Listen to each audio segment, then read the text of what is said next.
Welcome back to HeadKick Audio. We got a return. We got DeShawn White Jr., who competes at LFA158, which takes place literally tomorrow. So less than 24 hours as of present time at 10:07 p.m. That's when we're getting this done. Now, we could have got this done earlier in the week, but, you know, life happens. And it happened to both of us. But we're here nonetheless. Now, I went. I had your opponent on the show as well, and I can't speak highly enough of two bantamweights in Arizona right now. So I think I came to the conclusion that this is going to be the first ever inaugural HeadKick Audio amateur bantamweight title. I know that's a fucking mouthful, but you two are two of the best guys right now. So you're going to fight for the undisputed inaugural HeadKick Audio amateur bantamweight title. What do you think about that? That sounds dope, man. I've been following you for a while now, so definitely a fan. So that's dope. Well, I'm a fan of you as well. I know you take fights on short notice. You'll fight up weight classes. You don't care. You just want to get in there and hurt somebody. Because that's your job. It's not like you like hurting people on purpose, but, it comes with the territory, right? Yeah. So talk to me about preparations for this camp. What's Anthony been doing to get you ready? We always talk pressure. Like that's our game, even in jiu-jitsu. So just, a lot of rounds, a lot of wrestling rounds, a lot of striking rounds. I can't speak enough about my striking coach, Tyler, man. He's been dialing me in, man, and slowing it down for me. So I'm excited myself to see. I'm always surprising myself, so I'm excited to see what we produce. But we've been getting after it. Well, that I don't doubt. And you looked fucking phenomenal on the scale, brother. Phenomenal. Okay. So I know that the work has been put in for sure. And this fight being on LFA, it's a great platform for young up and coming fighters to, see what the next level's all about. Right. So talk to me about, getting a fight for LFA. What's that going to be like? It's huge, really, because when I came back into it, man, I just been obsessed with getting in here, getting in the door, and I've been poking at this for a while. So the opportunity for me is huge, and I hope my best self comes out tomorrow so that they can see I'm ready for the next level. Okay, and talk to me about the opponent, Ezra Elliot. What does he do well that we got to keep an eye on? He looks like a pretty scrappy wrestler. Looks like we're gonna be bouncing around all over the place. I'm expecting it at some point in the fight, right? We got a lot of guys for that though, that keep me ready for that type of battle. So I think it's just gonna be a fun fight. We're just gonna be all over the place.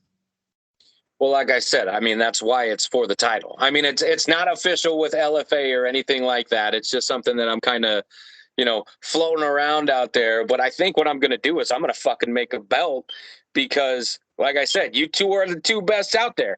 You know what I mean? So since it's not for one of the organizations that I commentate for and I can't be there in person, I got to do something. And so this is what I came up with. Two of the best guys going out there. May the best man win. And maybe we can add some, some heavy artillery to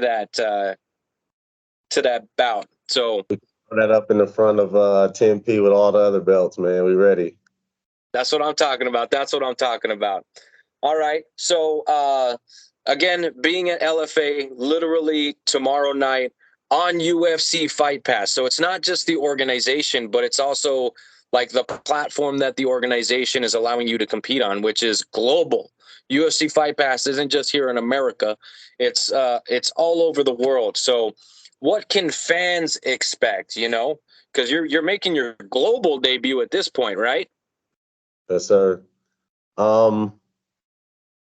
Just a showman, for me, it's more so about the show. I understand that part of the business. So I try to focus a lot on being entertaining so they can expect a entertaining fight.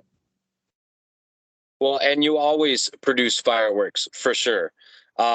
Which is why Okay, so I'm a selfish prick, right? So you guys are fighting for LFA, and I've called you guys' fight before. So it just hurts my heart that I'm not up there with Ron Krug, you know, uh, Yeah. shooting a shit while you guys are fucking punch each other in the face. So I'm a little fucking heartbroken, but I Hey, think I'll survive. it would be dope. You usually own it, man. I like listening to it, man. That's what keeps me watching the fights. Well, I try to do my very best, and you guys make it easy. You guys, as fighters, put everything on the line. So we try not to let anything go unnoticed. When it comes to the smallest details, it's my job to point those things out. When you guys are doing something well, when you guys are slacking, it's also my job to point those things out. So when you do go watch the tape, you know where you screwed up and what you got to fix. You know what I mean? So that's my job. Not only is it there as a tool for, the fans to understand the sport better, but it's also to help you guys use it as a tool when you're watching tape on yourself to see where you guys can improve. And obviously, just educating the fans and bringing some level of excitement and entertainment to the industry. That's a job as a commentator, but it doesn't pale in comparison to what you guys do on the other side of the cage. You know what I mean? So I have nothing but the utmost respect for anybody. I don't care how many times you've lost, how many times you've won. You step in that cage, you got massive cojones. Yes, sir. Yes, sir. I respect your job too, man. Maybe one day when this is all over, we could be side by side calling fights, man. I listen to your play by play, man. You own it. You know what I mean? Well, I would love to have an experienced guy like you next to me as well, because I know Ed ain't going to be around forever. So I'll be watching closely to see who's going to fill that spot. You know what I'm saying? Okay. All right. So talk to me. I know we don't really have like too much time, but because this is such a big fight for your career, was there anything that you did different in terms of preparation? Just a lot of mental battles. A lot of self belief that I didn't really have growing up, even until now. You know what I mean? Watching Mercedes and Birchak, they did teach me a lot about self belief. So, um, yeah, just the mental battles. I know if I fight my fight, then it doesn't matter where it goes. It can stay wrestling the whole entire fight, and I'll be ready for it. It's just I got to be able to tell myself that I am ready for it wherever it goes. Well, and the mental is 90% of the fight game. A lot of people don't understand that. You know what I mean? Anybody can learn how to punch and to kick, but to be able to, you know, light a fire under your own ass when you need to light a fire, to flip a switch when you need to flip a switch, to go left when you need to go left. I mean, all those things are down to the mental. You know what I mean? So having that, on lock and key is definitely going to take you far in the sport. You know what I'm saying? This is really just a stepping stone in the right direction, I feel. And like I said, you and your opponent are the two best guys at Bantamweight right now. I'm assuming that's why LFA picked it up. Otherwise, this would be a title fight in any other organization. Believe me, this would be a title fight in any other organization. So, how many more times are you looking to compete this year? Um, we have this thing right now where if I'm healthy, then we're just going. Like if I'm healthy, then I'm ready. Give me 3 days, I'll cut the weight off, and we can figure it out. See, and this is why people are going to gravitate towards you in this sport. You're a fighter's fighter. You know what I mean?